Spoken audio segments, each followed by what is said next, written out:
You heard it before in the word of the truth of the gospel, verse 6, which has come to you as it has also in all the world. I'm going to leave that alone for now, but if you're a note taker and you're going to study this over the next few months on your own, I would underline that phrase, as it has in all the world.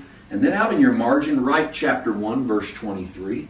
So when you go home and study, I want you to make a connection between the 6th verse of Colossians 1 and the 23rd verse of Colossians 1, because 2 times in the same chapter, Paul declares that the gospel has already reached the whole world, and it's not even 100 years after Christ. We're not going to get to that for a couple of months. I'm going to let you just roll on it for 60 days or so. All right? And then we'll get into that as we proceed, because there's some good meat that needs to be covered in that. It's bringing forth fruit, middle of verse 6. It's also among you since the day you heard and knew the grace of God in truth. Listen, you've been bringing forth fruit since the day you heard of the grace of God in truth. I got a little orange tree in my backyard in Castaic. I've never had an orange tree in my life. Born and raised in Missouri, if you want an orange, you go to the supermarket. When we moved in last summer, I saw that orange tree. I was so excited because we're going to have real oranges. They actually grow on a tree. It's hard to believe they didn't come in a big bag, mesh bag that you bought. And so I would watch those oranges, and then this season my oranges came in, and I only have 8 oranges. My tree's not.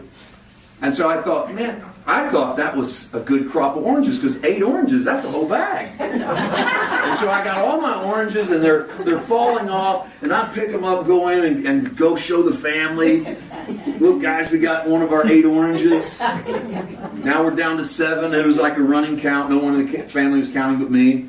I was counting and really paying attention. And one day I'm standing in my backyard. This is just about a week after all my oranges were gone, so it was kind of sad.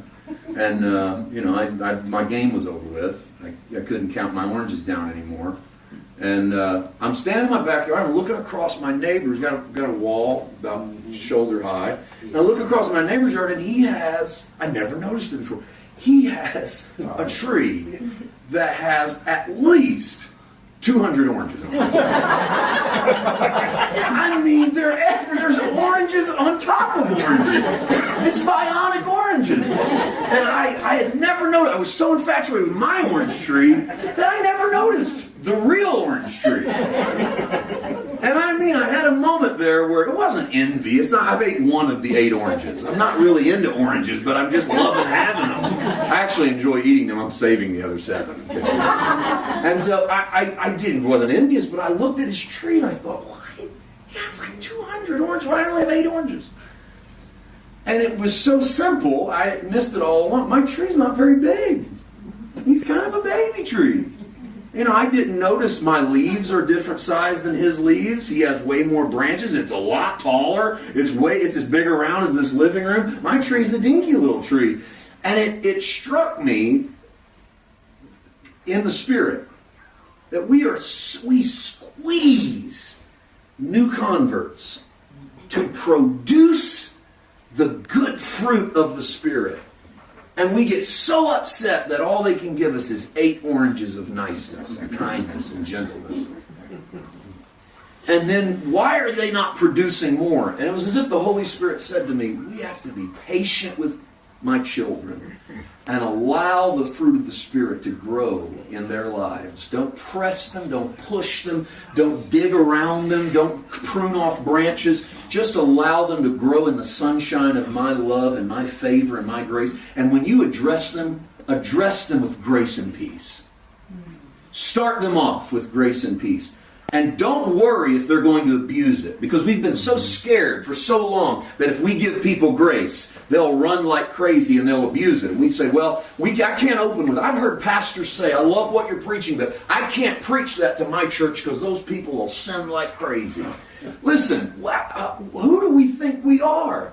That we are actually good enough to get people to do the right thing because we're so good at telling them what to do. The reality is the Holy Spirit is not about getting people to clean up how they act and straighten up their lives. He's about producing the fruit of heaven on their earth. Paul says in Colossians chapter 1, verse 6, middle of the verse, He's been bringing forth fruit among you since the day you heard and knew the grace, the word of grace and truth. From the moment you heard, God's been bringing forth fruit. Now, everybody around you may not be impressed with it because it's not to the quantity or the quality that they would like. But if we would begin to look for it, I think we will find the fruit of the Spirit coming forth in people, and it might surprise us. How many of you have ever had an unbeliever in your life? Man, this has happened to me so many times, it's scary. You have an unbeliever in your life, and you get to know them, and you become friends, and it hits you one day that the things in them that you're noticing are the fruit of the Spirit. Like love, joy, and peace. And maybe you don't know, maybe they've never said I'm an unbeliever, but you just don't, maybe they don't go to your church. They don't talk about the Lord as much as you talk about the Lord. But you start to see the fruit. And then you even notice maybe you're not seeing the fruit out of others. And here's this person who doesn't even claim. They don't read their Bible like you do. They don't have a prayer life like you do. And yet there's the fruit coming out in their lives. I think it's time that we stop being inspectors and judges of the orchards in God's kingdom. And just start realizing that from day one the fruit's been coming out in God's people. From day one, He's been producing fruit in His children.